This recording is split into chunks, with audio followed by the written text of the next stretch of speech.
안녕하세요. 저는 나이 40에 늦은 결혼을 해서 행복하며 살 줄 알았지만 주식에 미친 남편을 만나게 되면서 3년간의 결혼 생활을 마무리했어요. 나름 제 커리어가 중요해서 열심히 일만 하다 보니 어느새 앞자리가 4가 되었더라고요. 제 주변 친구들은 결혼해서 아이도 낳고 나름 알콩달콩 사는 모습 보면서 부럽기도 하고 이번 생에 나는 결혼은 없는 건가 생각이 들었어요. 이런 제가 좀 안쓰러웠는지 친구들이 주변에 결혼 안 한 사람들을 소개해 주더라고요. 사실 아이는 둘째 치고 이제는 안정적인 삶을 살고 싶은 마음이 있어서 저도 열심히 소개팅하며 사람을 만났었어요. 그러다 저보다 3살 많은 전 남편을 만나게 되었죠. 순박하게 생기기도 했고 저처럼 열심히 일만 하다가 홍기를 놓친 것 같은 기분이 들었어요. 생각보다 말도 잘 통해서 결혼을 하게 되면 이 사람이랑 해야겠다 생각이 들었어요. 저희가 적은 나이가 아니니 오랜 기간 연애를 하는 것보다는 짧게 만나더라도 결혼을 빨리 하는 게 좋을 것 같다고 하는데 저도 일정 부분은 동의를 했어요.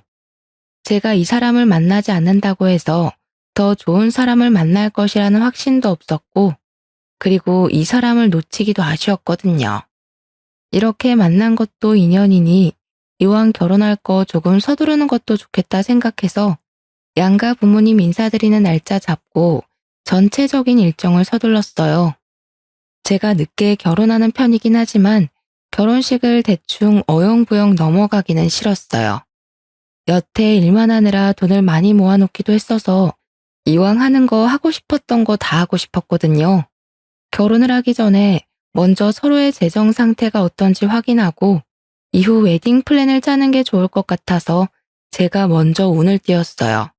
자기, 우리 이제 부모님 인사도 드렸고 결혼식을 어디서 할 건지 집은 어디에다 구할 건지 얘기를 좀 하자. 응? 그렇지. 반응이 왜 그래? 혹시 생각해 놓은 곳 있어?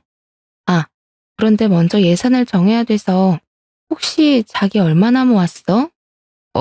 꼭 얘기해야 되지? 그럼 당연하지.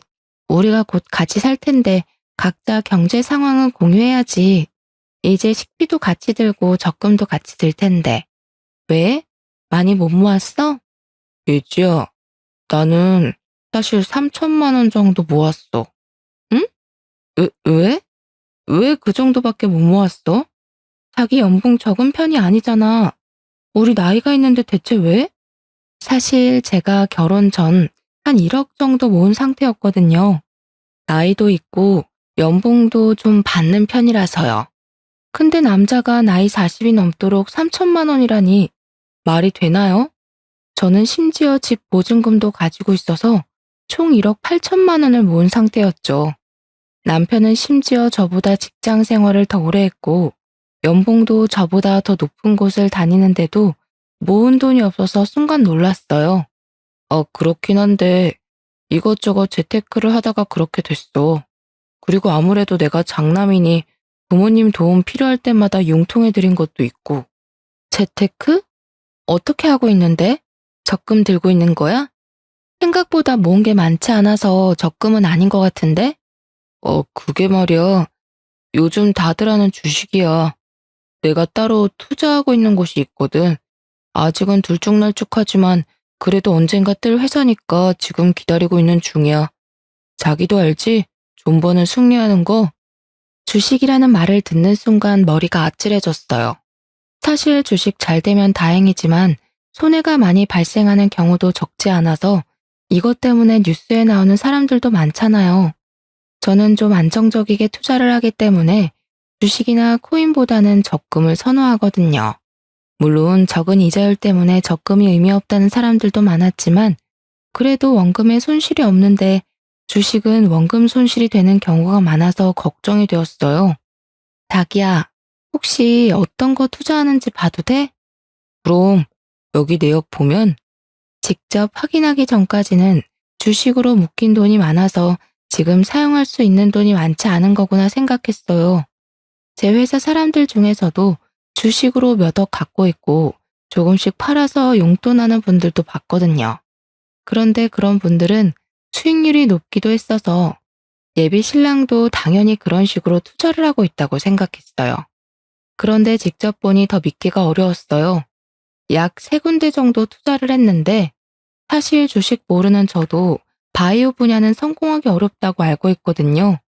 그래서 잘 모르는 분들은 삼땡이나 엘땡처럼 대기업 주식을 사는데 이 남자는 주식에 대해서 알고 있는 게 많은 것 같지도 않은데 바이오 분야에 유명하지 않는 회사를 무려 3군데나 투자했더라고요.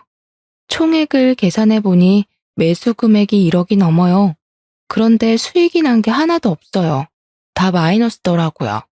결국 버는 돈을 주식에 족족 넣어서 망하게 하는 마이너스의 손을 가진 남자더라고요. 나름 투자하는 감각이 있거나 했으면 금액의 정도를 조절해서 투자하라고 했겠지만 이건 뭐 넣는 족족 마이너스가 되는 것처럼 보이니 걱정이 앞섰어요. 지금 다 마이너스로 보이는데 그게 맞아? 나 주식을 잘 몰라서 그러는데 마이너스를 보면서도 계속 사놓는 이유가 뭐야? 주식 잘 모르는구나. 지금은 좀 하락세인데 곧 오를 거야. 주식은 원래 좀 떨어지기도 하고 오르기도 하고 그래. 그리고 주식은 발목에서 사서 머리 꼭대기에서 팔아야 되는 거야. 그래서 지금 떨어질 때 틈틈이 계속 사놓는 거고. 그래? 그럼 왜 여기 기업을 선택했는지 물어봐도 돼? 내가 아는 사람이 추천해줬는데 정말 믿을 수 있는 사람이라서 좀 금액 크게 넣어놨어. 그거 된다고 하더라고. 사람에 대한 신뢰가 높은 건가? 아니면 진짜 이게 될 거라고 생각해서 투자를 한 건가? 아무리 생각해도 잘 모르겠더라고요. 주식도 잘 모르는 제가 봐도 계속 하향세를 가다가 당장 폐지될 것처럼 보였거든요. 그리고 선택한 기준도 본인이 공부하고 알아봐서 선택한 게 아니라 그냥 누구의 추천으로 약 1억이 되는 돈을 넣어놨다니. 순간적으로 이 사람 참 답이 없다는 생각을 했어요. 미안한데 나는 주식하는 사람이랑은 결혼 못해. 내 주변에 주식 때문에 결국 빚만 생겨서 이혼한 사람들도 많이 있고 나도 이런 투자는 좀 불안해서 결혼하는 거 다시 생각해봐야 할 것 같아. 100만 원 단위도 아니고 거의 1억이 되는 돈을 다 잃었는데 당신 경제관념도 나는 좀 걱정돼서 우리 결혼하는 거 다시 생각해보자. 응? 왜? 요즘 주식 다 하지 않아? 안 하는 사람이 이상한 거지. 나도 그냥 일개 개미일 뿐인데 여보, 너무 심각하게 생각하지 마. 그게 아니라 금액이 말이 안 되잖아. 마이너스 7천만 원이 말이 된다고 생각해? 그건 그거지만 항상 이렇지는 않아. 그리고 주식 때문에 결혼을 코앞에 두고 없는다는 게 말이 돼? 자기가 그렇게 말하면 나 이제 더 이상 안 할게. 나 주식 안 해도 돼. 그러니까 제발 결혼 없는다는 말은 하지 말아주라. 이미 잃어가는 게 눈앞에 보이는데도 못 끊는 사람인데 제가 끊으라고 그만할 것 같지가 않았거든요. 그래서 생각할 시간을 좀 갖자고 말하고 집에 왔네요. 부모님께도 말씀드려봤는데요. 근데 요즘 애들 중에서 주식 안 하는 애들이 없더라. 엄마도 그런 거 걱정되는데 빚내서 주식을 하는 것도 아니고 본인이 열심히 일해서 버는 돈으로 하는 거라면 괜찮지 않을까 싶어. 너도 마음에 들어있던 사람이니까 한번 곰곰이 생각해봐.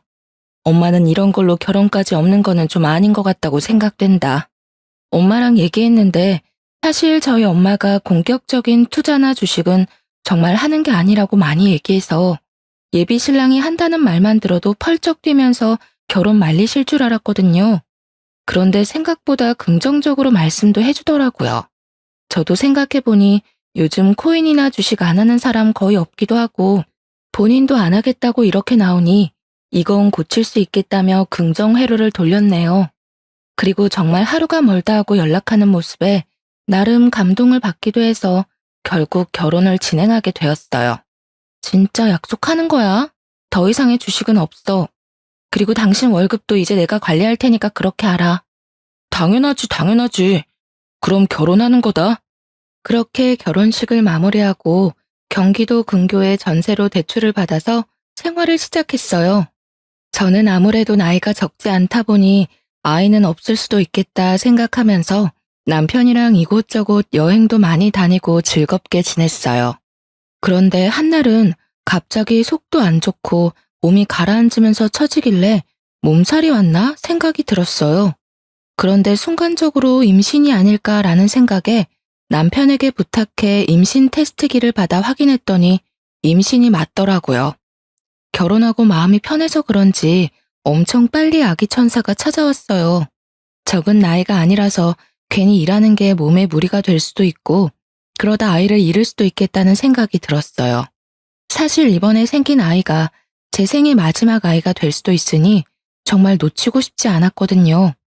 그래서 출산 직전까지 일하는 육아휴직보다는 임신 초기에 퇴사를 해서 아이를 건강하게 출산하는 게 맞을 것 같았어요. 남편에게도 이런 제 생각을 말했죠. 여보, 내가 나이도 많고 노산이라 임신 준비하면서 일하기도 힘드니까 그냥 퇴사를 할까 생각하는데 자긴 어떻게 생각해? 자기 혼자 벌어도 둘이서 생활하는데 문제가 없잖아. 나중에 애 크면 나도 다시 일 시작할게. 사실 남편이 저보다 임신을 더 원했었거든요. 그래서 선뜻 그만두라고 말할 줄 알았는데 제가 생각하지 못한 반응이 나왔어요. 어? 그게 무슨 말이야? 아이 키우려면 들어가는 돈도 많다고 하는데 우리가 벌 수 있을 때 부지런히 벌어야지. 나도 그만두라고 하고 싶지. 그런데 자기도 알다시피 우리 회사 사정이 안 좋기도 하고 갑자기 내가 돈 못 버는 상황이 오면 안 되잖아. 아이도 나오는데. 우리 둘 다 일을 못하게 되면 난감할 수 있으니까 우선 퇴직은 더 생각해보고 잠깐 육아휴직으로만 하는 게 어떨까? 솔직히 남편 말도 다 맞는 말이라서 납득은 갔어요. 그런데 막상 마음은 서운하더라고요. 다른 사람도 아니고 남편이 이렇게 말하니. 그래서 정말 사람이 어떻게 될지 예측할 수 없으니 퇴직을 결정하기보다는 우선 아이 키우면서 더 생각해보자는 생각이 들었어요. 그래서 우선 만사까지 업무를 하기로 하고 예정일 한 달 전부터 약 1년 정도 휴직을 신청하였어요. 제가 그만둘 줄 알았는데 휴직만 한다고 하니 회사에서도 너무 좋아하시더라고요. 아무래도 공석이 생길 수 있는 부분인데 일을 그만두는 게 아니니 회사에서도 최대한 힘들지 않게 편의를 봐준다고 하더라고요. 참 감사했어요. 그리고 어머님도 전화 오셔서 잘 결정했다고 말씀해 주셨어요. 아범한테 얘기 들었는데 휴직만 하고 퇴직은 안 하기로 했다며? 잘했다. 솔직히 요즘 혼자 벌어서 어떻게 생활하니? 같이 벌어야지. 그리고 아이 태어나면 돈 들어갈 곳도 많아지니까 조금 힘들어도 뱃속에 애 생각하면서 버텨라. 신나서 전화를 끊으시는데 괜히 짜증이 나더라고요. 친정엄마는 전화와서 애 낳고 그러면 몸도 안 좋을 텐데 무슨 복직할 생각을 하냐 꾸짖었거든요. 그냥 편하게 퇴직하고 나중에 애 다 키운 다음에 일을 하는 게 더 낫다고 하시는데 시어머니는 전혀 아닌 거죠. 역시 아무리 딸같이 대해준다고 말은 하지만 절대 시어머니는 친정엄마가 될 수 없다고 생각했네요. 솔직히 친딸이었으면 제 몸부터 걱정해줬을 텐데 돈부터 걱정하는 모습이 참 비교되었습니다. 그래서 나이 40에 배가 점점 불러오는데도 출근과 퇴근을 반복했네요. 최대한 몸 조심하려고 노력했고 태교는 못하더라도 좋은 생각만 하려고 노력했답니다. 그런데 이번엔 남편이 저를 화나게 만들더라고요. 돈 관리를 제가 한다고 했지만 사실상 남편이 생활비 통장에 얼마를 넣어놓는지 신경을 쓰지 않았어요. 어차피 한두 달 월급이 들어오지 않아도 될 만큼 통장에 돈이 남아있어서 편하게 카드만 쓰고 다녔거든요. 그리고 생활비 통장으로 남편 명의의 남는 통장을 쓰고 있었거든요. 직장인이라 은행 갈 시간도 없어서 통장 정리도 잘 안 했고요. 한 번은 통장 정리를 해야겠다는 생각에 반차까지 내서 은행을 들렸는데요. 그런데 확인해보니 남편이 보낸 월급이 들쭉날쭉 하더라고요. 예전에 한 번 얘기했을 때 회사 사정이 안 좋아서 조금 늦게 입금한 적이 있기는 했지만 금액이 달라진 적은 없었거든요. 순간적으로 촉이 안 좋다는 기분이 들었어요. 남편한테 생활비 입금한 내역을 찍어보내면서 이유를 물었어요. 여보, 우리 생활비 통장 보고 있는데 왜 여보가 보낸 금액이 일정하지 않은 거야? 저번에 회사 사정으로 조금 늦게 입금이 된다고 했지 이렇게 금액이 다른 것에 대해서는 말하지 않았었잖아. 그건 저번에도 말했듯이 회사 사정이 안 좋아서 일부 먼저 보내주고 추후에 투자금 들어오면 넣어준 것들이 있어서 그런 거야. 그래서 내가 들어오는 대로 보내고 있는 거잖아. 예전에는 상여금을 1년 연봉에 녹아서 보내줬었는데 이번에 투자 현황이나 그런 것들이 불안정해지면서 상여를 없앤 탓에 지급액이 조금 줄어들어서 그렇게 보이는 거야. 당황하지 않고 술술술 말하는데 저를 속이는 것 같지는 않더라고요. 하지만 마음 한켠으로는 또 주식을 하고 있을까봐 불안했답니다. 그래서 정확하게 짚고 넘어가고 싶었어요. 전적이 있는 사람이라 확인을 안 하면 불안하더라고요. 아, 그래. 그럴 수 있지. 그럼 월급 명세서 받은 것 좀 가져와 봐. 급여가 얼마나 바뀌었는지 확인해야 추후에 아기 태어나면 적금도 들지. 알겠어. 월급 명세서 뽑아갈게. 그렇게 저녁에 집에 왔는데 남편은 오늘 일이 너무 바빠서 깜빡했다면서 내일 가져오겠다고 하더라고요. 그렇게 급하게 확인할 건 아니라서 그런가 보다 하고 넘어갔는데 먼저 제가 물어보질 않으니까 며칠 동안 가져오질 않더라고요. 지금 통화돼? 무슨 일이야? 지금은 바쁜 시간 지나서 여유 있어서 통화 가능해. 저번에 자기가 월급 명세서 가져온다고 해놓고 안 가져왔잖아. 그래서 오늘은 가져오라고 하려고 했는데 지금 여유 있다고 하니 지금 뽑으면 되겠네. 오늘은 꼭 가져와. 알겠지? 그러고 퇴근을 했거든요. 오늘은 가져왔겠지 싶었는데 이번엔 프린트는 했는데 책상에 두고 왔다는 핑계를 대더라고요. 사실 한두 번이면 잊어버릴 수 있지라고 생각할 수 있지만 이런 일이 반복되니 일부러 안 가져오는 것일 수 있겠다는 생각이 들었어요. 순간적으로 얘가 다른 주머니를 찾나? 아니면 다른 여자가 생겼나? 라는 별의별 생각이 들기 시작했습니다. 뭐야? 지금 일부러 안 가져오는 거야? 당신 딴 살림 차렸어? 왜 그걸 안 가져와? 내가 저번에 보고 싶다고 한 게 벌써 3주 정도 지난 것 같은데 지금까지 잊고 안 가져오는 게 말이 돼? 내일도 안 가져오면 내가 회사에 직접 전화해서 팩스로 받을 거니까 내일은 꼭 가져와. 소리를 지르니 남편이 한껏 기가 죽어서 알겠어라고 하더라고요. 그런데 저는 그날 잠을 잘 수가 없었어요. 일부러 안 가져오는 건가, 얘가 무슨 짓을 하고 다니는지에 대한 생각을 하느라 한숨도 못 자고 출근했어요. 출근해서 일하는 내내 생각이 나더라고요. 그래서 점심 먹고 남편에게 전화했어요. 월급 명세서 뽑았어? 가방에 넣었어?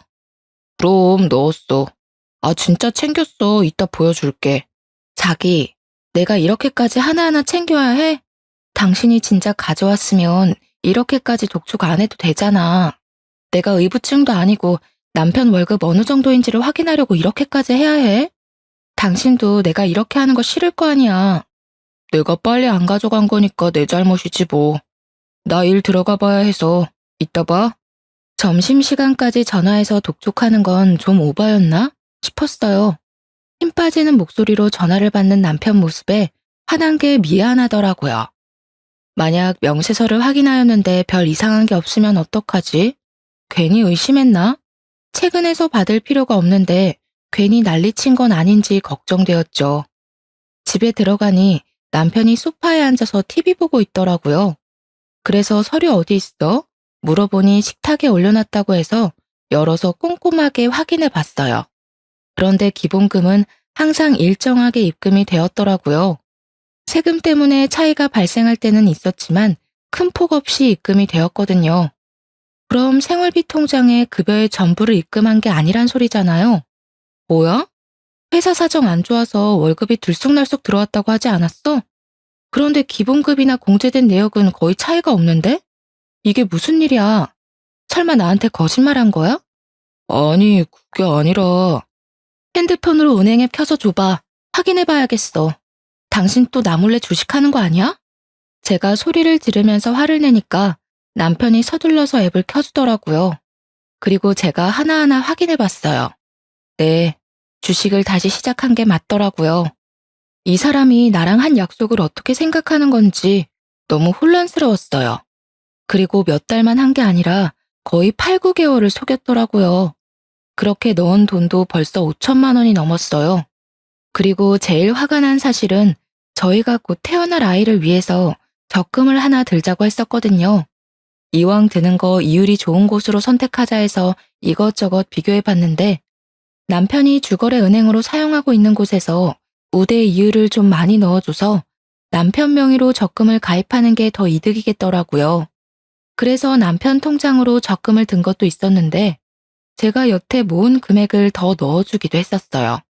이왕 금리가 높은 곳에 많은 금액을 넣어두면 이자도 많이 발생하니까요. 그런데 그것까지 해약해서 주식 통장에 넣어서 쓰고 있었더라고요. 그리고 역시나 주식은 반토막이 나 있고요. 그걸 눈으로 확인하는데 화가 나는 것 이상으로 머리가 새하얗게 되는 기분을 느꼈어요. 열불을 내다가 시간이 흐르니 속에 찬물을 끼얹은 듯 차분해지더라고요. 당신 이게 뭐야? 우리 아이 적금까지 깨서 주식 통장에 넣은 거야? 나한테는 주식 안 한다고 했잖아. 지금 이게 뭐냐고. 당신 나랑 이혼하고 싶어? 그래서 지금 나 속이면서 주식하고 있는 거야? 아니야. 이혼은 무슨 말이야. 그런 게 아니라 뭐 내도 태어날 거고 당신도 퇴직하고 싶다고 하고 그래서 나도 불안한 마음에 주식을 다시 보게 된 거였어. 그리고 이번에 동기가 투자해서 거의 2배 이상 수익을 벌었대. 나도 그렇게 해서 당신한테 보내주면 당신이 좋아할 것 같아서 말을 안 한 거였지. 당신을 속이려고 한 게 아니라 서프라이즈로 놀래켜주고 싶었는데 생각만큼 수익이 안 나와서 말을 못 한 거야. 분명 그때 주식에서 손떼기로 약속했잖아. 그런데 어떻게 나를 속이고 주식을 다시 할 수가 있어? 심지어 우리 애기 적금까지 깨면서. 적금 깨는 것도 왜 말을 안 했어? 진짜 당신은 생각이란 게 없어? 나 더 이상 당신 못 믿겠어. 그냥 이혼하자. 여보, 제발 뱃속에 있는 우리 쑥쑥이 생각해서 조금만. 당신 지금 화 안 나게 생겼어? 당신이 지금 한 행동을 봐. 나랑 결혼하기 전에 약속한 것도 하나도 안 지키고 있는데 내가 당신을 어떻게 믿어? 그리고 적은 돈도 아니고 지금 5천만 원을 잃었는데 나는 컨디션 안 좋은데도 일하면서 돈 벌고 있는데 지금 당신이 다 날리고 있는 거잖아. 미안해. 내가 잘못했어. 진짜 내가 잘못했어. 남편은 무릎까지 꿇으면서 울기 시작했습니다. 지금 울고 싶은 사람이 누군데 갑자기 스트레스를 확 받으니 배가 뭉쳤어요. 통증이 심해져서 악소리를 내면서 주저앉고 말았어요. 그러니 남편이 깜짝 놀라서 저를 들쳐업고 응급실로 데려갔어요. 병원에 가서 확인해보니 순간적으로 놀라서 생긴 통증이라며 안정을 취하라 하시더라고요. 응급실에 누워있는데 배는 남산만 하지 남편은 옆에서 울고 있지. 이렇게 애도 생겼는데 진짜 어떻게 해야 될지 답이 안 나오더라고요. 절망적인 생각에 눈물만 흘렸습니다. 나름 열심히 산다고 산 것 같은데 남편은 계속 주식하면서 모은 돈 다 날리고 있고 뻔뻔하게 거짓말까지 해가면서 주식이 하고 싶을까요? 속이 터져나가는 와중에도 앞으로 어떻게 해결해 나가야 될지 고민했답니다. 며칠 동안 한숨만 푹푹 내뱉었는데요. 한 번은 직장 동료가 그러더라고요. 제 친구도 지금 남편 잘못 만났다면서 맨날 힘들어해요. 주식에 한번 빠지면 나올 수가 없나 봐요. 친구도 주식에 주자도 모르는 남편이 주식이랑 코인까지 손댔다는 얘기 듣고 바로 팀장님 생각났잖아요. 다른 사람들도 그렇게 산다고 하니 한편으로는 나만 이렇게 힘들게 사는 게 아니구나. 내 남편 혼자 삽질하는 건 아니구나 라는 위안을 받아버렸죠. 만삭이라 이혼하기도 어렵고 남편도 진짜 다시는 안 한다고 해서 각서 받고 월급 받는 계좌를 아예 제 통장으로 하는 걸로 상황을 마무리했네요. 그런데 제가 이때 스트레스를 너무 많이 받았던지 간헐적으로 배가 계속 아프더라고요. 그러다 주말에 갑자기 하혈을 하기 시작해서 병원에 갔는데 아이가 유산이 되었다 하시더라고요. 그 말을 듣는데 순간적으로 벙친 기분이 들면서 현실감이 느껴지지 않았어요. 사실 뱃속의 아이 때문에 이혼을 망설인 것도 있었는데 스트레스를 너무 많이 받아서 아이까지 유산되니 이제 저도 이판사판이라는 마음이 들었죠. 일단 몸부터 추스렸고 이후에 남편한테 이혼하자고 말을 꺼냈어요. 나 아이 유산되고 곰곰이 생각해봤는데 더 이상 당신이랑 살고 싶지가 않아. 맨날 이렇게 돈 어디다 썼는지 궁금해하는 것도 힘들고 모은 돈 또 얼마나 날렸을지 전전긍긍하면서 사는 것도 막막해. 애도 없을 때 정리하자. 당신 지금 갑자기 이런 일이 생겨서 충격받아서 그런 거야. 내가 더 잘할게. 그리고 다시는 진짜 이런 일 없을 거야. 제발 나 좀 믿어줘. 자기, 나랑 결혼할 때도 이 얘기 했었어. 그때 내가 주식할 거면 결혼하지 말자고 했는데 당신이 안 한다고 얘기했잖아. 그리고 나는 늦은 나이에 아이 가져서 힘든데도 불구하고 회사 다니면서 조금이라도 우리 생활에 도움이 되기 위해서 일했어. 근데 그러면 뭐해? 당신이 주식으로 몇 천만 원씩 펑펑 날리는데 밑 빠진 독에 물 붓는 것도 그만하고 싶어. 지친다고. 아이 유산됐다고 이혼하는 건 아닌 것 같아. 당신 지금 감정적으로 힘든 상태라서 그런 거야. 아무리 힘들어도 나중에 후회될 말하고 그러는 거 아니야.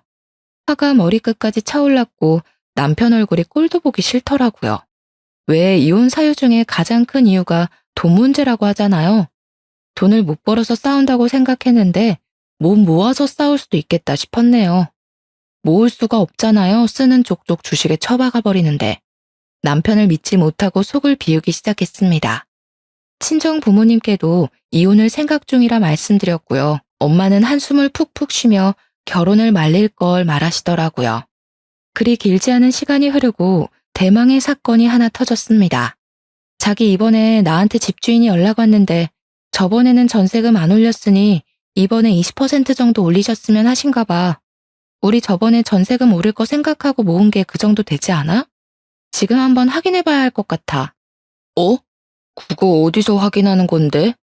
순간적으로, 응? 그걸 어디서 확인한다니?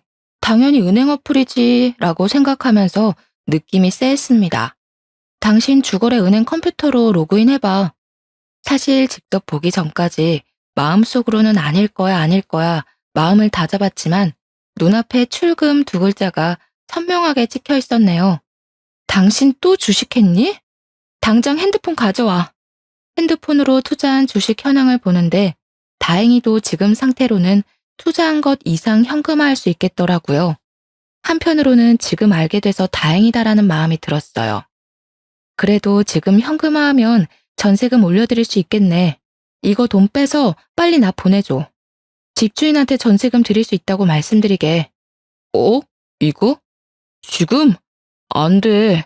이거 좀 더 오를 거라 지금 팔면 손해야. 미쳤어? 손해라고? 우리 당장 전세금 못 올려주면 어디서 살 건데, 어? 지금 집이 중요하지 이후에 돈 더 오를 게 중요해?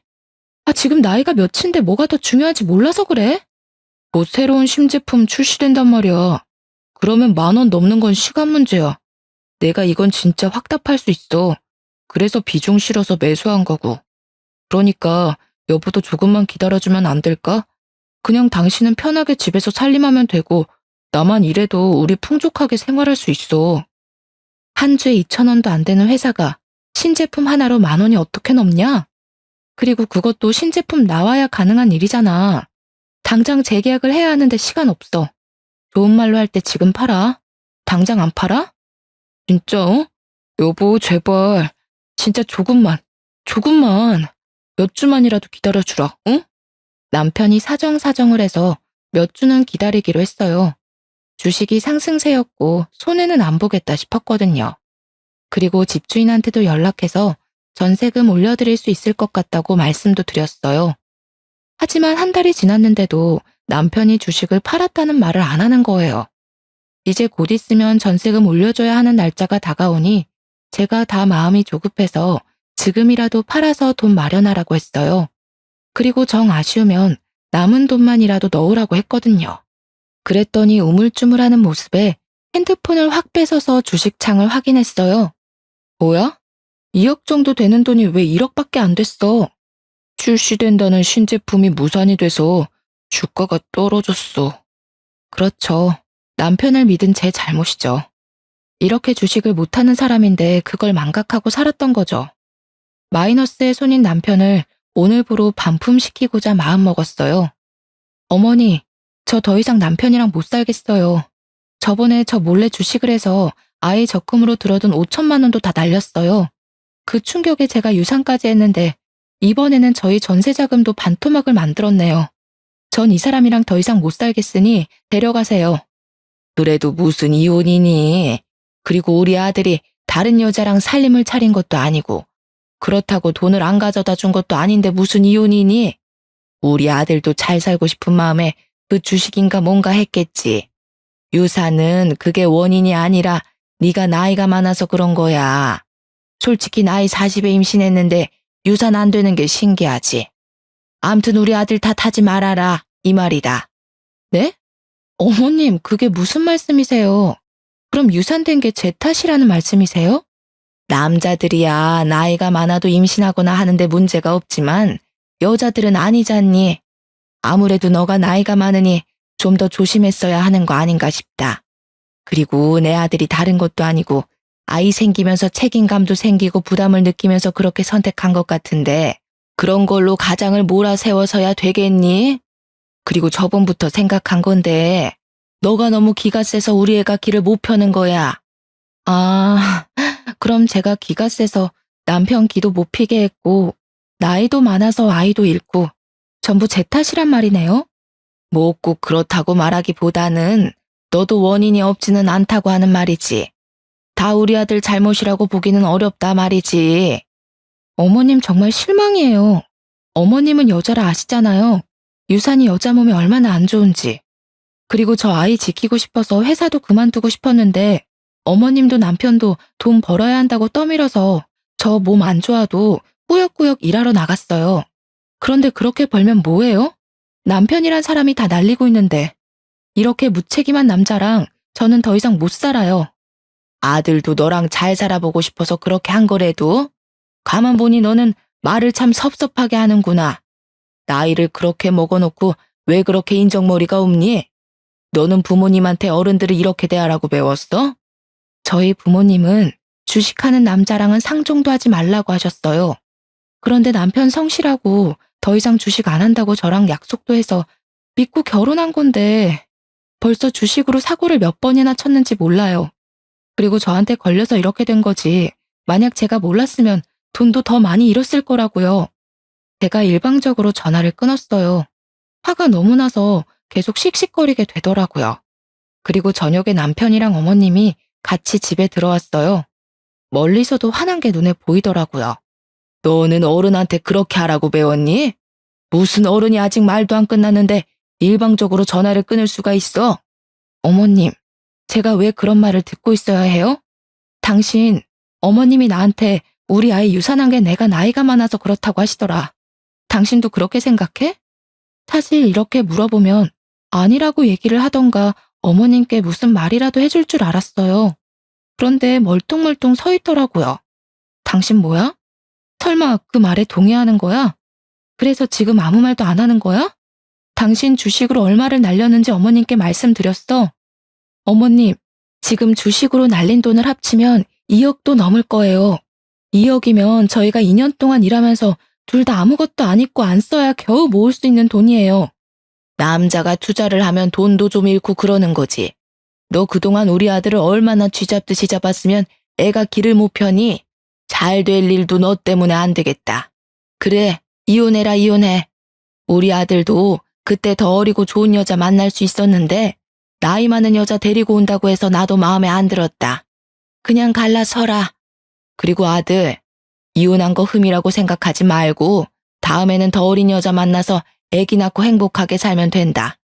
이런 여자랑 사니까 네가 될 일도 안 되는 거야. 시어머님이 이렇게 나오니 답이 없더라고요. 솔직히 지금 어떻게 봐도 본인 아들이 잘못한 일인데도 편들어주느라 정신이 없으시더라고요. 남편은 엄마 말에 찍소리도 못하는 한심한 놈이었고요. 더 이상 저런 모조리랑 같이 살고 싶지 않았어요. 저는 짐 가방을 펼쳐서 보란 듯이 제 짐을 싸기 시작했어요. 어머님이 옆에서 난리를 치는데도 저는 그냥 아무 말 안 하고 제 할 일 했죠. 짐을 하나씩 넣다 보니 처음에는 남편이 말리더라고요. 왜 그러냐고 어디 가려고 짐 싸는 거냐고 하더니 어머님이 그냥 보내라고 네가 뭐가 아쉬워서 이런 나이 많은 여자 붙잡냐고 가라고 하라고 하시더라고요. 그리고 나서 남편은 또 꿀먹은 벙어리처럼 가만히 서 있었어요. 간단히 짐을 싸고 남편이랑 시어머님한테 통보했어요. 이혼은 변호사 통해서 하는 게 나을 것 같으니 그렇게 알아. 그리고 어머님, 아무리 아들 귀하다지만 이런 식으로 저 까내리신 거 후회하실 거예요. 남편이 다시는 주식을 못하게 뜯어말려도 시원찮을 판에 편을 들어주시다니 참 할 말이 없네요. 저도 이런 집안과 상종하기 싫어졌어요.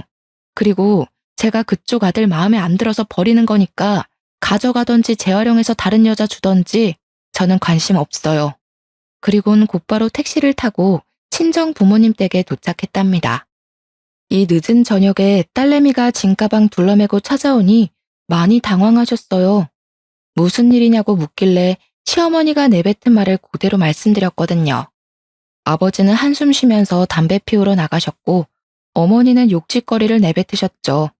그러면서 잘했다고 엄마 친구 아들이 변호사 한다고 내일 당장 찾아가서 상담부터 받자고 하셨어요. 그래서 다음날 바로 상담받으러 갔죠. 제가 이혼을 하려고 하는데 집은 전세고 결혼하고 지금까지 3년 동안 쉰 적도 없이 계속 일하고 있는 상태였거든요. 재산 분할 어떻게 되는지 알 수 있을까요? 그 부분은 걱정 안 하셔도 됩니다. 계속 가정에 기여한 바도 있으시고 남편분의 유책으로 인해 손실이 난 부분을 입증할 수 있기 때문에 문제없이 해결될 수 있을 것 같네요. 변호사 말을 들으니 이제 좀 마음이 놓이더라고요. 이혼한다고 큰 소리 뻥뻥 치고 나왔는데 막상 재산 분할도 못 받고 그러면 억울할 것 같아서 지금이라도 집에 가서 혼수를 챙겨와야 하나 생각했거든요. 그런데 다행히 계속 일한 것들도 확인할 수 있고 그래서 재산 분할도 문제없이 될 것이라고 말씀해 주셨어요. 한시름 놓았다 생각하면서 엄마랑 같이 카페에 앉아서 쉬고 있었어요. 그런데 엄마가 너 전화 온다고 하더라고요. 남편이었어요. 전화 받기가 싫어서 그냥 냅두니 문자로 계속 본인이 잘못했다고 반성한다고 이번에는 진짜 잘할 거라고 여러 통이 날아오더라고요. 그리고 나서 또 전화벨이 울렸어요. 안 받으면 계속 귀찮게 할 것 같아서 결국 전화를 받았네요. 여보, 제발. 우리 이혼하는 건 진짜 아닌 것 같아. 내가 더 잘할 테니까, 응? 제발 부탁이야. 당신 이 말 하는 거 처음 아니잖아. 저번에도 그랬잖아. 그런데 내가 당신을 어떻게 믿어? 그리고 나 변호사 선임해서 소장 날아갈 거니까 당신도 준비해. 그리고 이제 나한테 연락하지 않았으면 좋겠어. 라고 하고 끊어버렸어요. 전화번호도 차단했고요. 돌이켜보면 만약 과거에 제가 휴직이 아닌 퇴사를 했었다면 이렇게 이혼 결심도 못했을 것 같아요. 힘들어도 꾸준히 다닌 회사 덕분에 돈도 벌어서 이혼도 쉽게 할 수 있었네요. 그리고 한 3개월 정도 지나 전 시모한테 연락이 왔어요. 이제와 무슨 할 말이 있어서 전화까지 했나 싶었죠.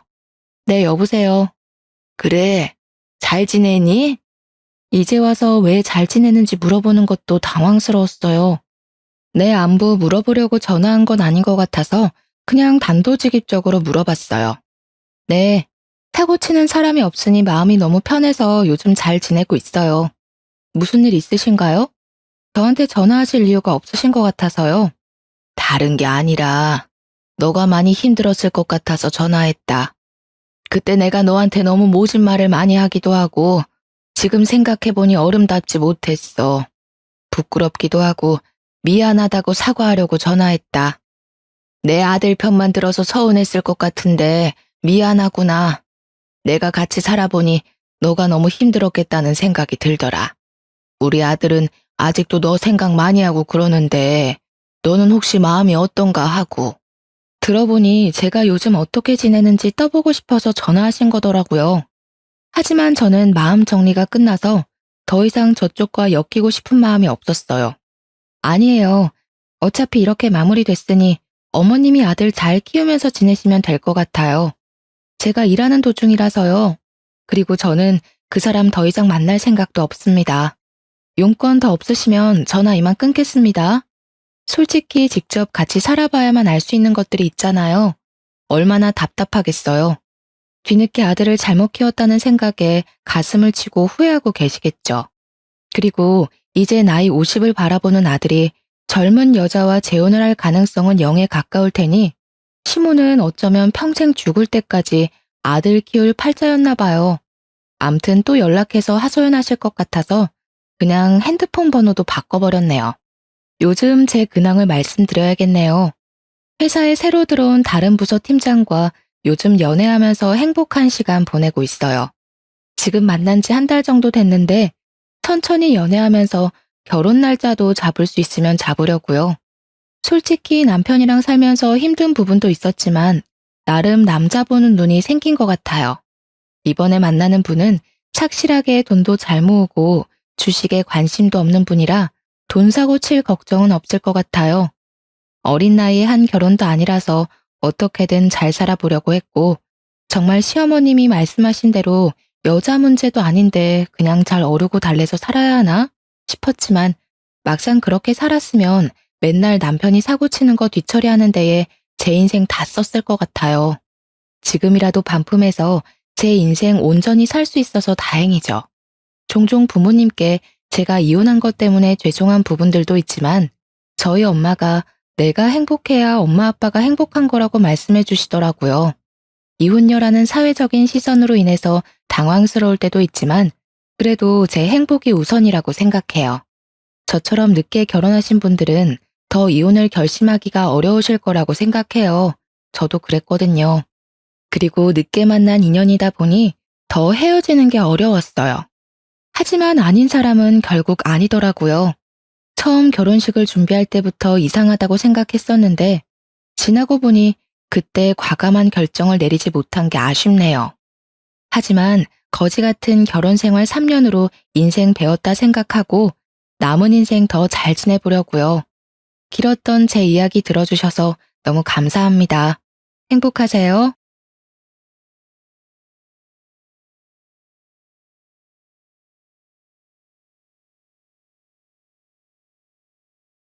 안녕하세요. 저는 인천에 거주하고 있는 30대 초반 남성입니다. 김포 소재에 있는 이름을 대면 알만한 수첩을 만드는 공장에서 팀장으로 일하고 있어요.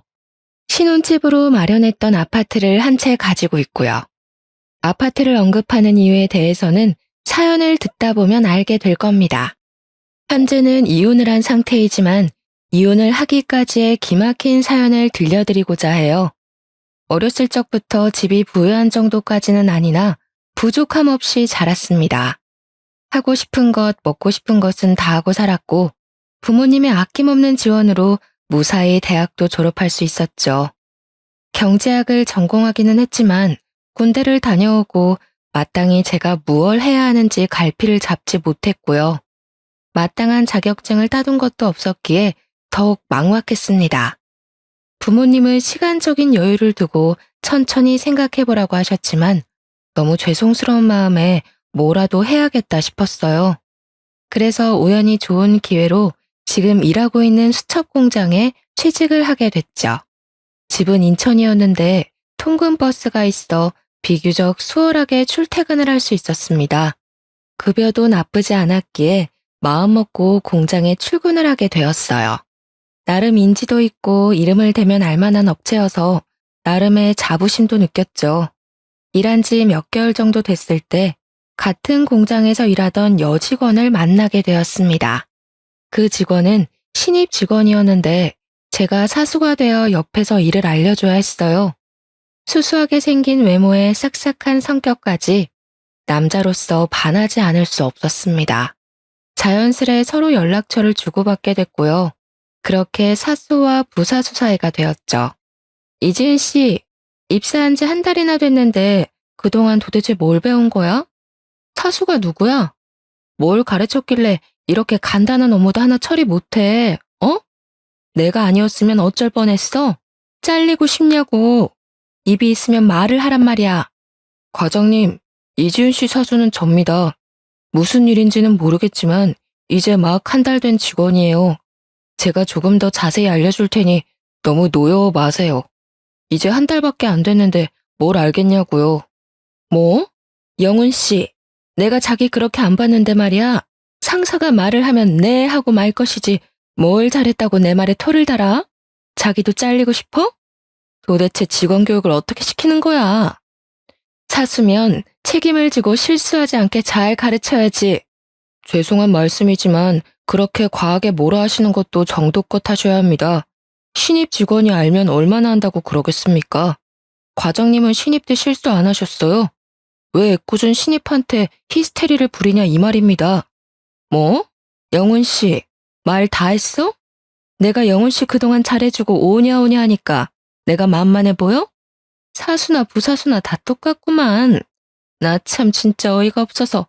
뭐? 히스테리? 어디 히스테리 마음껏 부려줘? 에헤이, 김 과장도 그만하면 됐어요. 사수가 잘 가르치겠다잖아요. 더 큰 소리 내지 말고 다들 각자 자리에 가서 일합시다. 자, 김 과장도 진정하시고 영훈 씨도 얼른 일 봐. 사실 김 과장님은 40대 중반인데 노처녀 히스테리를 늘 직원들에게 부리고는 했었죠. 저는 그러려니 할 수 있었지만 신입 직원이었던 전처는 그걸 감당하기 어려웠을 겁니다. 그렇게 그날 우리는 퇴근 후 술 한잔을 하게 됐고 저는 원래 사회생활이 그런 거라며 위로를 해주었어요. 나이도 어린데 공장에서 힘들게 일하며 잘 살려고 노력하는 것 자체가 대단한 일이라면서요. 그 기회로 우리는 서로에 대한 호감이 생겨 연인 사이로 발전하게 됐죠. 그렇게 2년 정도의 연애 후 우리는 자연스레 결혼에 대한 이야기를 하게 됐습니다. 서로 결혼할 나이가 됐고 벌이가 적당할 때 결혼을 하자는 뉘앙스를 풍겼기도 했고요. 사실 여자친구는 연애하는 기간 동안 짠 순위 기질이 있었습니다. 저보다 3살 어렸는데 어린 나이에 경제 활동을 하다 보니 아껴야 한다는 생각이 강한가 보다 했죠. 공장을 다니며 나가는 식비가 아깝다며 집에서 도시락을 싸와서 먹기도 했습니다. 데이트를 할 때에도 고급진 레스토랑보다는 순대국밥, 기사식당, 분식집을 더 좋아했고요. 한 번은 생일 선물로 조금 비싼 가방을 사주었는데 뭐하러 이런 거에 돈을 낭비하냐며 혼을 내기도 했어요. 또래보다 사치를 부리는 일은 없었고 평소 행동을 보아도 전혀 씀씀이가 해프거나 하지 않았기 때문이죠. 보통 아내 또래 여자들은 인터넷으로 선물 받은 명품을 자랑하거나 비싼 음식을 먹으러 가면 사진을 찍어 올려 자랑하고는 하는데 아내는 그런 게 없었어요. 물론 아내도 친구들과 어울려 놀기 좋아하는 여느 청춘의 20대였지만요. 자신이 카페에서 마시는 커피값을 아끼려고 공장 내 탕비실에 있는 믹스커피를 먹고요. 언젠가 한 번은 그러더라고요. 자기도 다른 여자들처럼 명품백 자랑하고 비싼 옷도 사입고 여행도 다니고 싶대요. 하지만 그럴 시간에 젊었을 때 조금이라도 돈을 더 벌어서 미래에 투자하고 싶다는 겁니다. 지금 벌 수 있을 때 바짝 벌고 나중에 마음대로 하고 싶은 거 좋아하는 거 하면서 살고 싶다고요. 나이 들어서 돈에 전전긍긍하며 사느니 그게 낫다고요. 남들이 보면 지질이 궁상처럼 보이겠지만 여자친구를 사랑했기에 그 마음 하나로 결혼에 대한 결심을 굳혔습니다. 그리고는 양가 집에 인사를 드리러 가게 되었습니다. 아, 안녕하세요. 영훈 씨와 교제 중인 이지은이라고 합니다. 잘 부탁드려요, 어머니. 아이고, 영훈이 드디어 네가 정신을 차린 모양이구나. 잘 됐네, 잘 됐어. 아가씨, 우리 영훈이 만나느라 고생이 많죠? 참하게도 생겼네. 그래, 저녁은 먹었어? 어서 와서 앉아요. 시장할 텐데 밥부터 먹자고. 직장 잘 다니게 해주셔서 감사하다고 기도한 게 엊그제 같은데 가정을 꾸리게 되다니. 너무 축하해, 아들. 우리 며느리도 앞으로 잘 지내보자꾸나. 결혼 준비하면서 부족한 게 있거든 언제든지 말하렴 도와줄 테니. 부모님은 제가 결혼을 하겠다고 말하니 입꼬리가 떨어질 줄 모르게 좋아하셨죠. 며칠 뒤 여자친구 집에도 인사를 가게 됐습니다. 마찬가지로 식사 후에 커피 한 잔을 하며 이야기를 나누었습니다. 여자친구 집에서는 예비 장인과 장모가 자기들은 여유가 되질 않는다며 많이 보태주지 못해서 미안하다고 하셨고요. 어차피 우리가 하는 결혼이라 양가 부모님들께 크게 손을 벌리고 싶지는 않았기에 문제가 될 건 없었습니다. 그러면서 저한테 집은 어디에 구할 거냐는 둥, 모아놓은 재산은 얼마냐는 둥 질문이 많으셨어요. 하나밖에 없는 딸을 시집 보내는데 당연히 궁금하시겠거니 하고 나름의 계획을 말씀드렸습니다. 우리 집도 여유 있는 형편은 아니었기에 우리들이 모은 돈으로 시작할 예정이라고 말했고요.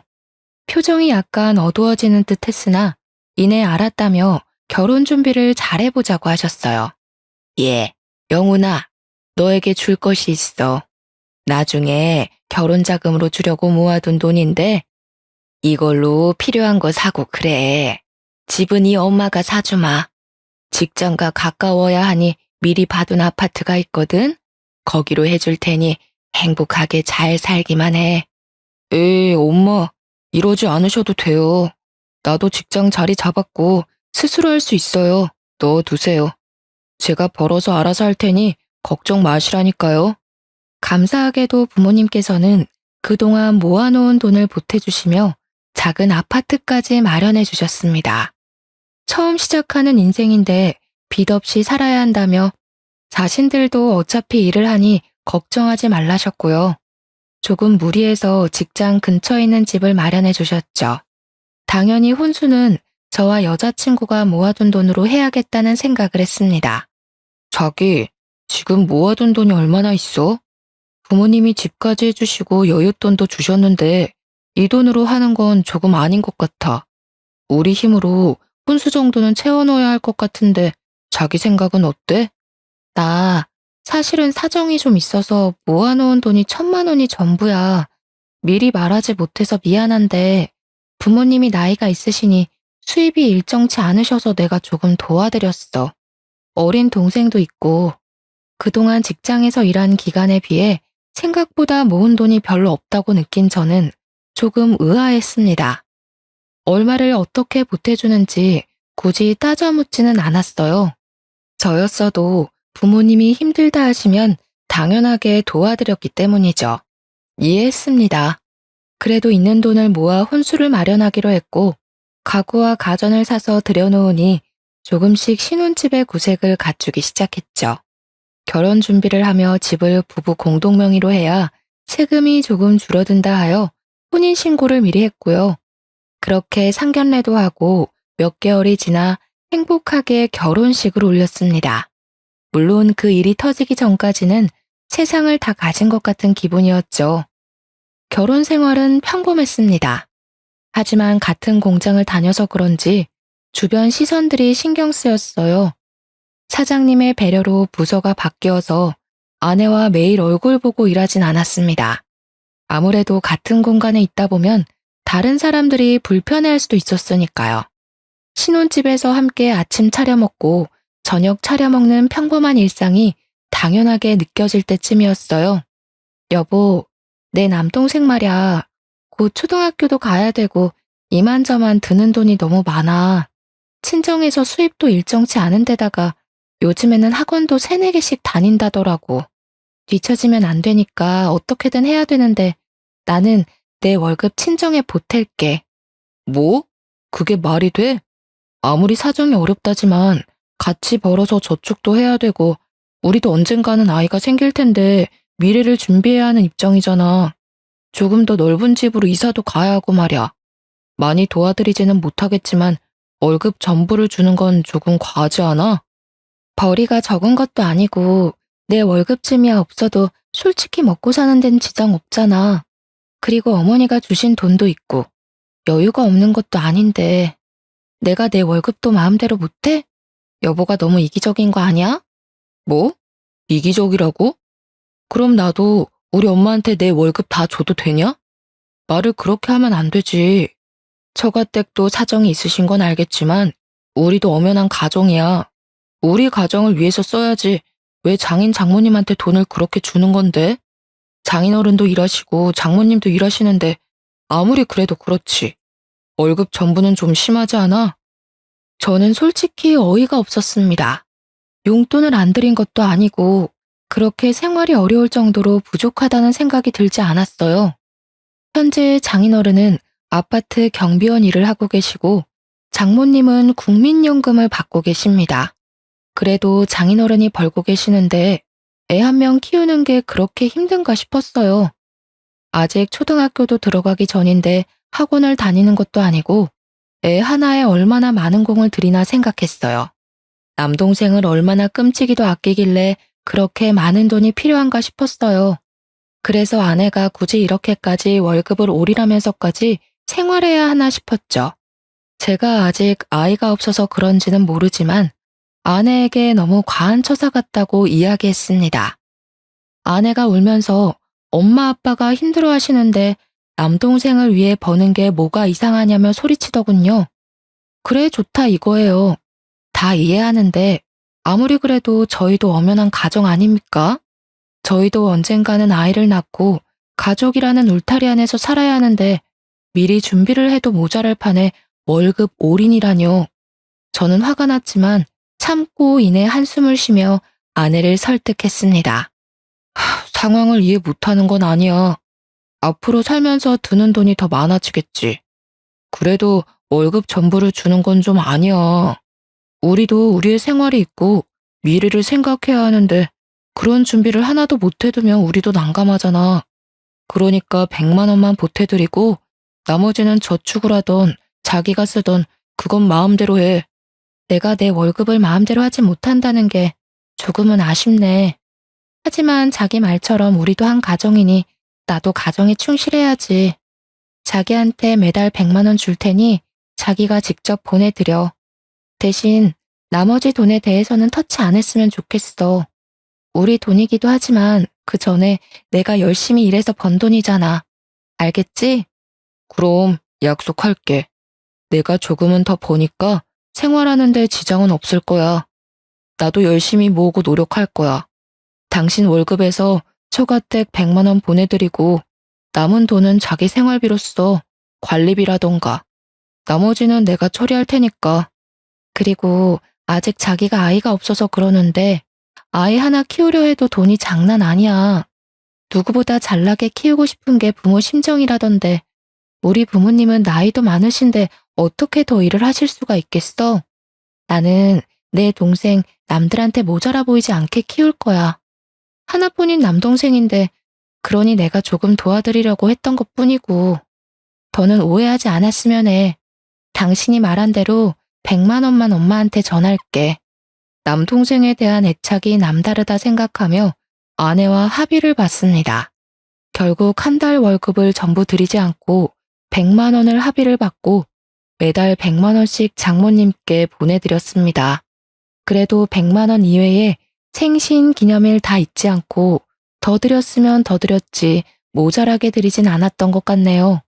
장모님은 제 얼굴을 볼 때마다 표정이 좋지 않으셨고 100만 원만 보내드리는 저도 마음이 좋진 않았어요.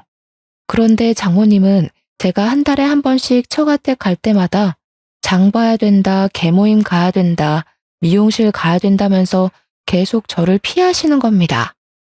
사위 대접을 바라지는 않아도 제가 갈 때마다 없는 약속을 만드셔서 막상 가면 바쁜 장인어른을 대신해 어린 처남을 봐주고 오기 일쑤였어요.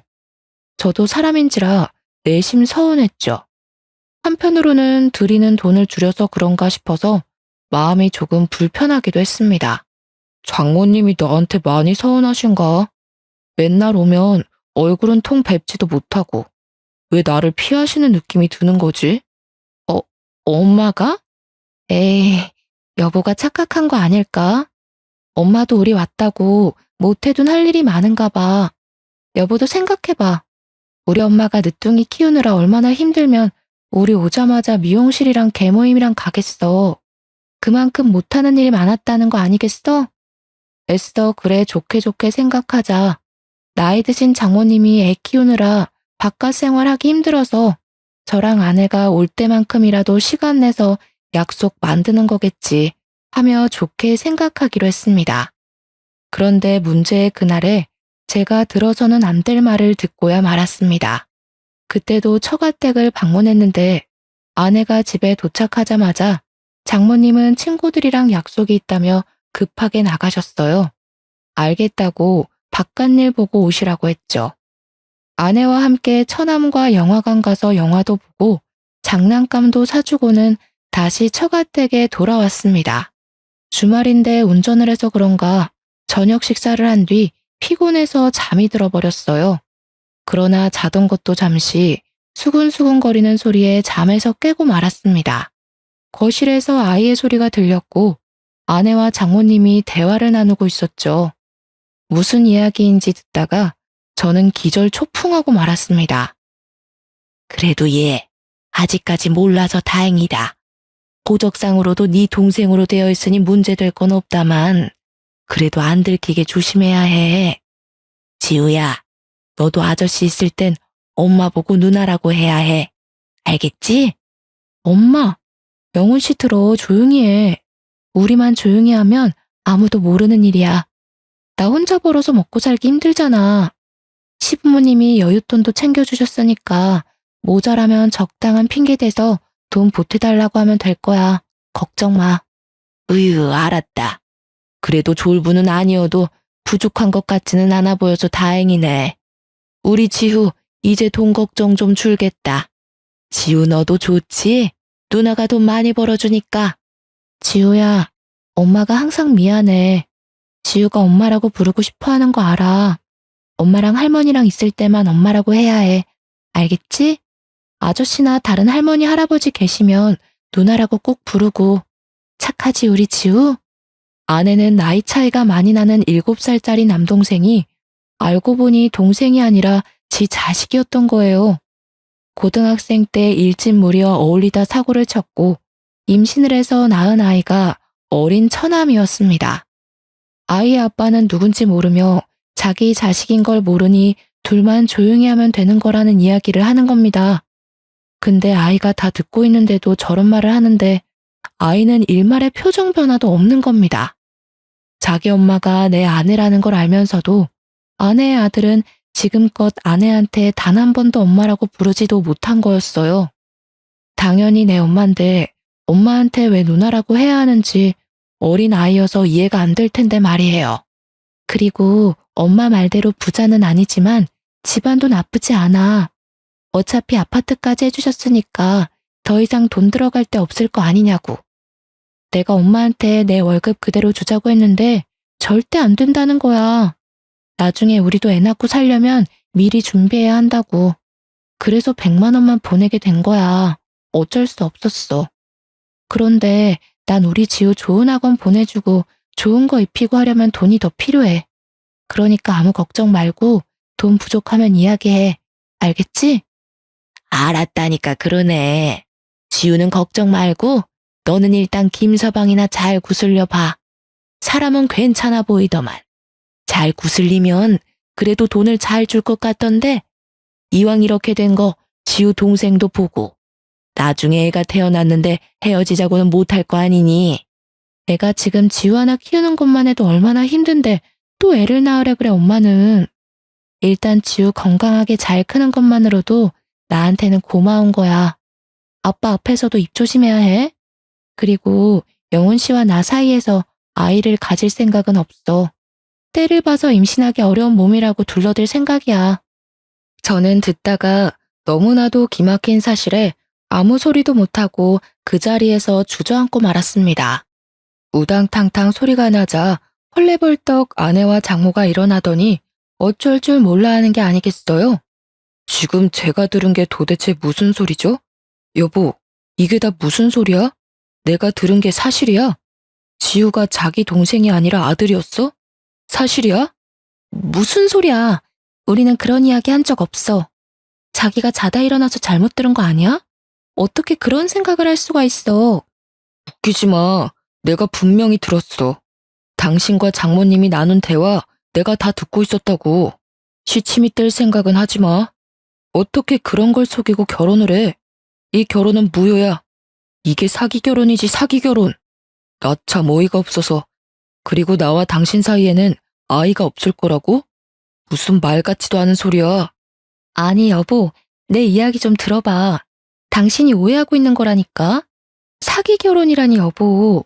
이야기 좀 하자니까. 자네가 잘못 들은 게 맞아. 우리는 그런 이야기를 한 적이 없어. 아무래도 자네가 많이 피곤한가 보구만. 자네가 오해한 것 같은데 우리는 절대 그런 이야기를 한 적이 없어. 그럴 리도 없고 말이야, 김서방. 제발 말이 되는 소리를 좀 하세요. 제가 처음부터 다 들었다는데 다들 왜 이렇게 고집이야? 진짜 어디서 사기 결혼을 해가지고 안 비켜? 이럴 거면 결혼을 왜 한 거야? 이건 명백한 사기라고. 아이 보기 부끄럽지도 않냐? 언성이 오가고 소리가 점점 커지자 아이가 겁에 질렸고 울기 시작하더군요. 저는 그 길로 짐을 싸들고 신혼집으로 돌아왔습니다. 당장 부모님께 사실을 알려야 했지만 저도 생각 정리를 해야 했기에 어쩔 수 없이 신혼집으로 왔고요. 상상도 못한 일이 저에게 벌어진 것도 웃긴데 몇 년을 절 감쪽같이 속였다 생각하니 너무 괘씸하고 분하기 짝이 없었습니다. 다음날 정신을 차리고 날이 밝자마자 시청에서 이혼 서류를 가지고 처가에 갔어요. 야간 근무를 끝내고 돌아오신 장인어른도 함께 계셨죠. 이른 아침부터 무슨 일이냐 물으셨고 다 같이 이야기 좀 하자며 거실로 불렀습니다. 혼인신고를 이미 해버린 상태였고 결혼 1년 만에 이혼을 해야 하는 저는 어이가 없었어요. 거실에 장인, 장모, 아내를 불러다 앉히고는 이야기를 했어요. 이혼 서류를 턱하니 내미니 장인어른은 이게 뭐냐며 어리둥절하셨고 아내와 장모님은 거의 반포기 상태로 될 대로 되라는 듯이 말했어요. 어제 거실에서 나눈 이야기는 뭔지 사실인지 물었죠. 그래, 나 고등학교 때 많이 사고 쳤어. 흔히들 말하는 일진이라고 하는 무리랑도 어울렸고 그렇게 방황하면서 술도 먹고 담배도 폈다. 그러다가 아이가 생긴 걸 알게 됐지. 아이 앞에서 할 말은 아니지만 이미 알았을 때는 수술할 수 있는 시기도 놓쳤어. 그때가 고3이었나? 도움을 청할 곳이 없던 나는 그대로 가출을 했지. 그래서 미혼모 시설에 가서 애를 낳았어. 그 아이가 지우야. 그리고 당신한테 말 안 한 게 있는데 우리 신혼집 담보로 대출도 받았어. 그걸로 아빠 차 바꿔드렸고. 됐어? 이제 속 시원해? 일부러 숨기려고 했던 것은 아니야. 어쩌다 보니 일이 이렇게 된 거지. 그렇다고 앞길이 창창한 애를 고작 애 하나 때문에 가로막을 순 없지 않겠나? 지우한테는 미안하지만 우리 호적에 올려 동생으로 키울 작정이었어. 문제될 건 하나도 없고 말고 호적 정리도 깨끗하고 그러니 자네가 이해를 좀 해주었으면 좋겠어. 알고 보니 아내는 거의 모든 것이 거짓말이었어요. 그리고 무엇보다 충격적인 건 결혼 준비를 하면서 부부 공동 명의로 된 집을 담보로 3천만 원이라는 큰 돈을 대출을 받았다는 겁니다. 공동 명의여서 대출이 가능했는지는 모르겠지만 제3금융권에서 대출받아 완전 고금리 이자로 해놓고 나 몰라라 하면서 달에 꼬박꼬박 장모님에게 100만 원씩 드린 거였어요. 그 돈 어디다 썼냐고 화를 냈더만 그 돈으로 장인어른 차 바꿔줬다는 겁니다. 이 말도 안 되는 상황에 너무나도 당당하고 태연한 그들의 모습을 보고 치가 떨렸습니다. 그래, 이왕 이렇게 된 거 더 말할게. 사실 우리 아빠 차 오래되긴 했어도 굳이 바꿀 정도는 아니었어. 근데 이제 딸내미 덕 좀 보고 살 때 되셨잖아. 나이도 있으시고. 그래서 아파트 출근하러 갈 때 더 좋은 차 쓰라고 10년 만에 차 바꿔드린 거야. 딸이 아버지 효도해 드리겠다는데 그게 그렇게 이상해? 아니, 효도는 당신이 직접 번 돈으로 해야지. 왜 우리 엄마가 해준 아파트로 담보받은 거면서 왜 당신 마음대로 써버렸어? 최소한 양심이 있다면 상황 설명하고 상의라도 했어야 하는 거 아니야? 어차피 결혼한 마당에 공동명의니까 상관없지 않아? 당신은 장인한테 효도하는 게 그렇게 싫어? 그렇게 안 이꼽니? 대출 좀 받았다 쳐. 일하면서 갚아나가면 될 문제 가지고 그렇게 꼬투리를 잡아야겠어? 당신 원래 그렇게 쪼잔한 사람이야? 당신이랑은 무슨 말을 할 수가 없네. 장인어른은 이런 사실 다 알고 계셨어요? 집사람이 매달 100만 원씩 장모님 드린 거, 그리고 신혼집 담보로 대출 받아서 장인어른 차 바꿔드린 거요. 알고 계셨냐고요? 그리고 지우가 제 아내 자식인 것도 알고 계셨어요? 어쩜 그리 하나같이 절 속일 생각만 하셨어요? 아니, 이게 무슨 말인 거냐 도대체. 김서방, 난 정말 몰랐네. 몰랐다고. 그저 직장 다니면서 모은 돈으로 바꿔준 걸로 알고 있었네만.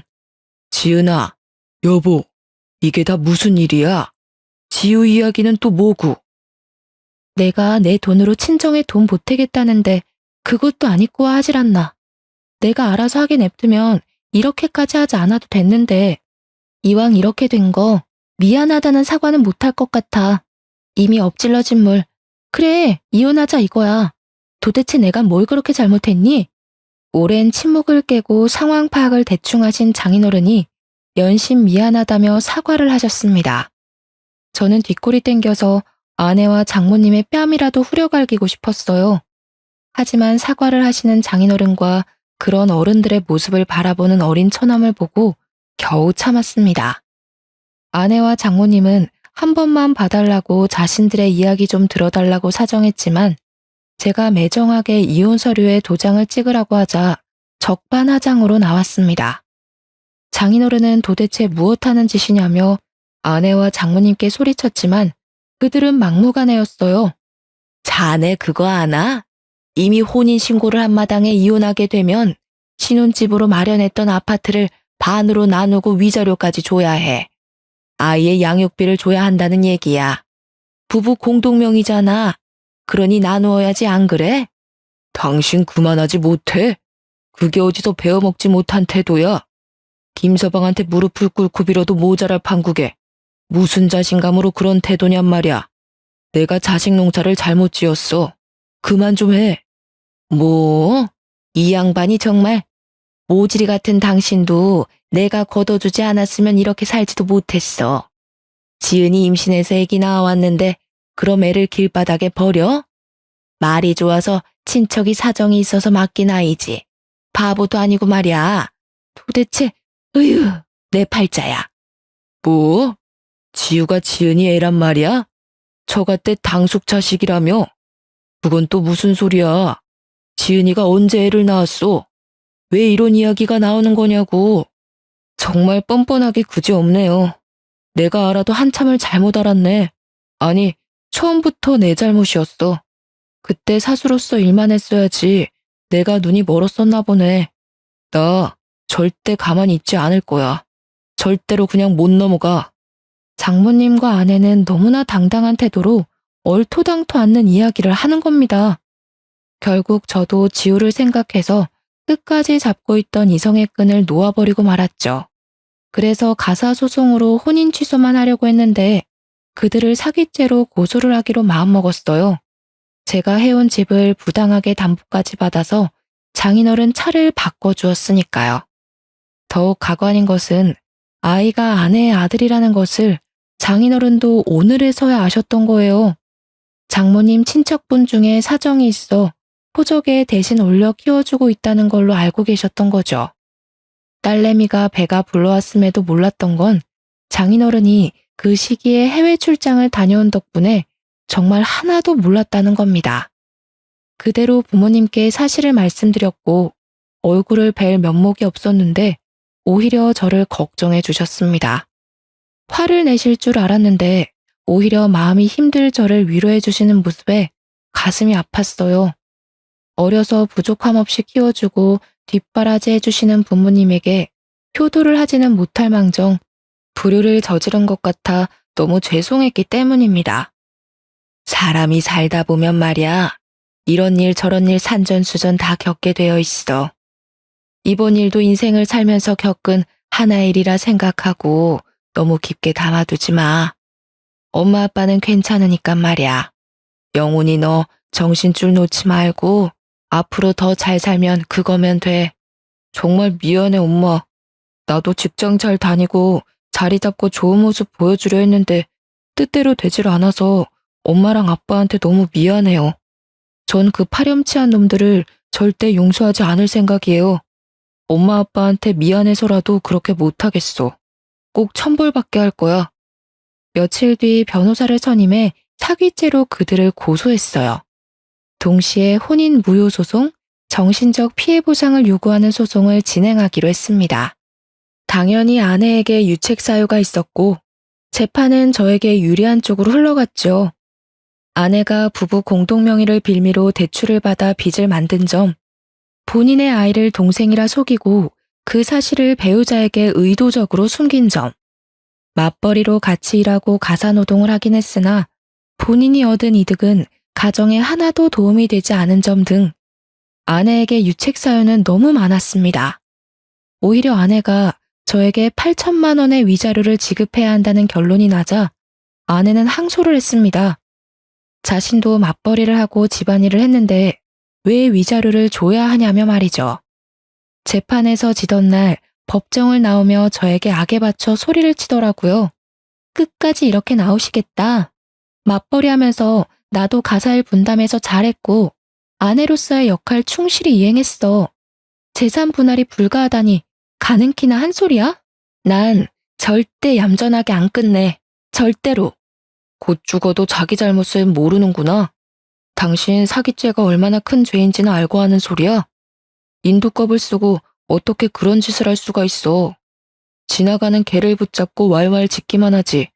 즉, 개 같은 소리라는 거야. 맞소송? 까짓 거 해. 아직도 당신이 뭘 잘못했는지 모르는가 본데 어디 한번 끝까지 가보자고. 사기죄든 뭐든 꼭 콩밥 먹게 해줄게. 처음에는 처가댁도 변호사를 선임해서 항소하고 맞소송을 하기도 했어요. 하지만 여유가 없던 그들은 수임료를 감당하지 못했던 탓에 1년 정도의 긴 법정 싸움 끝에 결국 저에게 소송을 취하해달라고 찾아왔습니다. 제가 쉽게 소송을 취하해주지 않자 저희 부모님에게까지 찾아갔더군요. 어느 날 장인어른은 지우를 데리고 저를 찾아오셨습니다. 자네가 그동안 얼마나 힘들었을지 내 감은 안 잡히네만 감히 말할 수도 없는 노릇이고 소송도 내 의지와는 상관없는 일이지만 애초에 지은이와 마누라는 나는 안중에도 없었어. 미안하지만 자네가 나를 봐서라도 선처를 해주면 안 되겠나? 내가 자식을 잘못 키웠네. 못난 이 사람을 봐서라도 용서해주게. 아저씨, 한 번만 봐주시면 안 돼요? 진짜 미안해요. 우리 엄마 혼내지 말아주세요. 지우가 잘못했어요. 미안해요. 자네가 그날 그렇게 집에 가버리고 나도 더 이상 같이 살 수가 없어서 나왔네. 처음에는 혼자 나왔는데 지우가 지은이랑 마누라 틈 사이에 껴서 제대로 살 수가 있을까 해서 결국에는 내가 데리고 나왔지. 그래서 지금은 원룸에서 같이 생활하고 있네. 자네에겐 정말 미안하지만 다시 한번 말하지만 제발 선처를 해줄 수는 없겠나? 장인어른은 어린 처남, 아니 그 여자의 아들을 데리고 오면서까지 아이를 봐서라도 한 번만 선처해달라고 사정을 했습니다. 장인어른이 저지른 잘못도 아닌데 괜한 심술로 욕보이는 것 같아 죄송할 따름이었어요. 장인어른과 지우에게 식사를 대접해드리고는 집으로 돌려보냈습니다. 물론 그 와중에도 아내와 장모였던 사람은 얼굴도 안 보였지만요.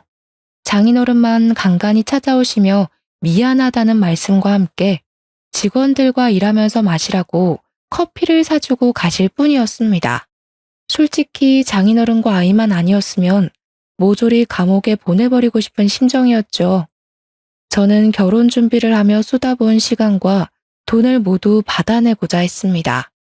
저희 부모님이 힘들게 마련해 주신 집과 그에 대한 노력의 대가들까지도요. 하지만 지후 그 어린아이가 신경이 많이 쓰였어요. 사실 제가 신경 쓸 이유는 없었지만 어른들 싸움에 저 아이가 무슨 죄가 있나 하고 가슴이 아팠습니다. 엄마를 엄마로 부르지도 못하고 억압받으며 자라왔을 저 불쌍하고 곱디고 온 아이를요. 앞으로 밝은 미래에서 활기차게 살아도 모자란데 더 이상 아이에게 상처를 주고 싶지 않았습니다. 그래서 원하는 대로 돈을 다 받고 싶었지만 적어도 아이는 먹고 살아야 했기에 위자료 3천만 원만 받는 조건으로 원만히 해결하기로 했고요. 그렇게 결론이 나니 짧지만 그동안의 일이 영화처럼 스쳐 지나가더라고요. 무엇을 위해 이렇게 살아왔나 싶을 정도로요. 물론 아직도 생각하면 굉장히 화가 나고 괘씸하기도 하지만요. 당신 앞으로는 아이를 봐서라도 이렇게 살면 안 돼. 아이가 당신만 보고 사는데 당신이 안 좋은 모습 보이면 아이가 어떻게 생각하겠어? 엄마를 엄마로 부르지도 못하게 하고 인간으로서 그게 할 수 있는 일이냐고. 나와는 사이가 이렇게 끝났지만 앞으로 지우를 위해서라도 잘 살아. 그리고 두 번 다시 내 눈앞에 띄지 마. 여보, 고마워. 당신에게는 정말 못할 짓을 했어. 앞으로는 우리 지우 봐서라도 내가 정말 열심히 살게. 선처해줘서 고마워. 앞으로 더는 연락할 일 없을 거야. 정말 미안했어. 건강하게 잘 지내. 자네가 어려운 결정을 해주어서 고맙네. 정말 고마워. 내가 자식, 마누라 관리를 잘못한 탓이 크네. 자네도 우리는 있고 이제 행복한 삶을 살길 바래. 그동안 미안했네. 그들은 연신 저에게 미안하고 고맙다며 인사를 하고 그 뒤로 연락이 끊겼죠. 그것이 저와 그들의 마지막이었습니다. 이혼하고 2년 정도밖에 지나지 않았지만 저는 그동안 안정을 되찾고 열심히 공장에서 근무했습니다. 일에 집중한 덕분에 올해는 팀장 자리까지 승진했고요. 신혼집으로 마련했던 아파트는 이혼한 뒤 급매로 곧장 팔아버렸고 돈은 다시 부모님께 드렸습니다. 나중에 저 말고 부모님을 위해 노후 자금으로 쓰시라고요. 그리고 저는 회사 근처 방 2개짜리 집을 얻어 살게 되었습니다. 당시 전처와 같이 신입 직원이었던 남자 직원은 대리로 승진했는데요. 가끔 전처와 연락을 주고 받는다고 합니다. 제가 묻지 않았는데도 어느 날 와서 점심 식사를 하고 커피 한 잔을 하는데 와서 이야기하더라고요. 팀장님, 지은 씨 충청도 쪽으로 내려가서 자리 잡았나 봐요. 거기서 견과류 포장하는 공장이었던가? 다시 취직해서 일 시작했나 봐요. 아직 재혼을 하거나 그런 건 아닌 것 같더라고요. 박 대리, 나한테 굳이 그 이야기를 하는 이유가 뭔지 모르겠어. 이미 그 여자와 나는 끝난 사이라 더는 그 여자에 대해 알고 싶지가 않은데 말이지. 계속 연락하고 지내나 본데 이거 하나는 분명하게 전해줘. 나 같은 사람이 생기면 내가 쫓아가서 그 남자 살려줄 거라고. 내가 두 눈 뜨고 살아있으니 나한테 했던 같은 실수는 반복하지 말라고. 에이, 김 팀장님도 참. 욕먹을 행동을 해서 그렇지 성격은 착했잖아요. 제가 팀장님께 괜한 말을 전해드린 것 같네요. 요즘은 이혼이 흠도 아니잖아요. 돌싱 몰라요, 돌싱? 그래도 근황은 알려드리고 싶었는데 제가 생각이 짧았어요. 죄송합니다. 그래, 박 대리도 여자 만날 때 조심하라고. 예쁘다고 반해서 덜컥 만나고 그러면 안 돼. 신중해야지. 그러다 내 꼴 난다니까. 이제 시덥지 않은 농담 따먹기 그만하고 어서 가서 일 봐. 아내였던 여자가 예쁘고 돈 아낄 줄 알고 검소해서 착한 여자인 줄 알았는데 결혼하고 뒤통수 맞은 게 2년이 지나도 생생하게 기억날 정도로 충격이 남아 있었습니다. 물론 같이 일하는 동료들에게는 아무렇지 않은 척 농담을 주고받기도 하지만요. 박 대리 말처럼 요즘엔 이혼은 대수롭지 않은 일이니까요. 저는 지금 당장은 결혼 생각이 없지만 차라리 집안 환경을 모두 다 아는 결혼중개업체에 연락해서 결혼할 여자를 찾을까도 생각하고 있습니다. 물론 소개팅 회사에 연락하면 인위적인 만남이란 게 마음이 걸리지만 이렇게 사기꾼들이 판치는 세상에서 온전한 내 가정을 만들려면 어쩔 수가 없는 것 같거든요. 결혼이 필수도 아니고 지금은 제가 하는 일에 만족하며 살아가 보려고 해요. 사는 게 바쁘다는 이유로 혼자 여행도 못 해봤는데 올 여름에는 제주도로 1달살이도 할 예정이고요. 내년에는 부모님을 모시고 유럽 일주도 생각하고 있습니다. 평생 바쁘게 일하시고 저 뒷바라지 해주시느라 해외여행을 한 번도 안 가보셨거든요. 그 김에 저도 세상을 좀 더 돌아보고 싶네요. 그러면 마음의 여유가 조금은 생길 것 같습니다. 아, 그리고 여러분, 혹시 모르니 겉으로 예쁘다고 착하다고 속지 마세요.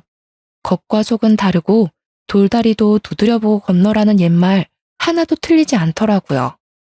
여러분도 조심 또 조심하시기 바랍니다. 제 긴 사연을 읽어주셔서 감사드려요.